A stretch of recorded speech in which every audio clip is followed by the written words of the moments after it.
लखनऊ, जहां हवाओं में भी तहजीब सांस लेती है, जहां हर इमारत कोई अफसाना कहती है। उन्हीं अफसानों में से एक नाम है बटलर पैलेस का। आज जिसे हम बटलर पैलेस कहते हैं, उसकी नींव रखी थी राजा महमूदाबाद ने।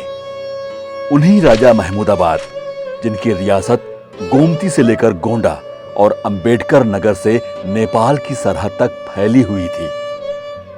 राजा साहब चाहते थे कि लखनऊ की दिलकशी और रईसी को एक ऐसी इमारत में ढालें जो न सिर्फ शानो शौकत की मिसाल बने, बल्कि अदब, संगीत और सियासत की गवाह भी। महल के नक्शे में यूरोपियन वास्तुशिल्प और अवधी स्थापत्य का गजब का मेल किया गया है। झील के किनारे यह महल कुछ इस तरह बसा कि शाम की परछाइयां भी उसमें कैद हो जाएं। बाद के दिनों में अंग्रेज अफसर सर हारकोर्ट बटलर, जो यूनाइटेड प्रोविंसेस के लेफ्टिनेंट गवर्नर थे, उन्होंने इसे अपनी सरकारी रिहाइश बना लिया।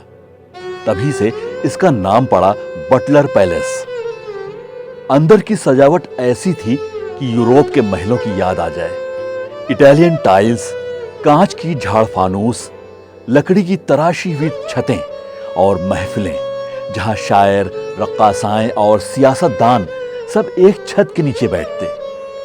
कहते हैं एक दफा जब एक शाही मेहमान यहां आया तो उसकी आमद पर तबले और सारंगी की जो जोड़ी बजी, वो आज भी पुराने रागियों की जुबानी जिंदा है। मगर वक्त किसी का नहीं होता।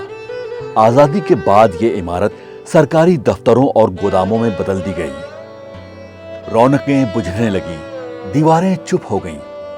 लेकिन अब इस खामोशी को आवाज दी है उत्तर प्रदेश सरकार ने। उत्तर प्रदेश सरकार ने बटलर पैलेस की विरासत को समझा और एक बड़ी रिस्टोरेशन मुहिम की शुरुआत हुई।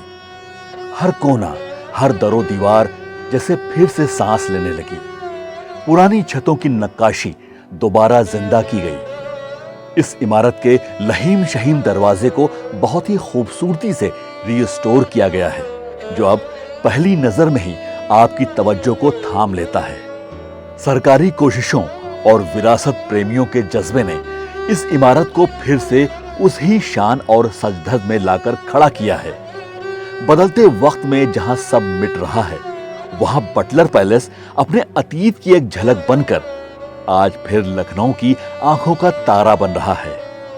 बटलर पैलेस एक महल नहीं, ये लखनऊ की तहजीब, तमीज और तवारीख की खामोश मगर जिंदा दास्तान है।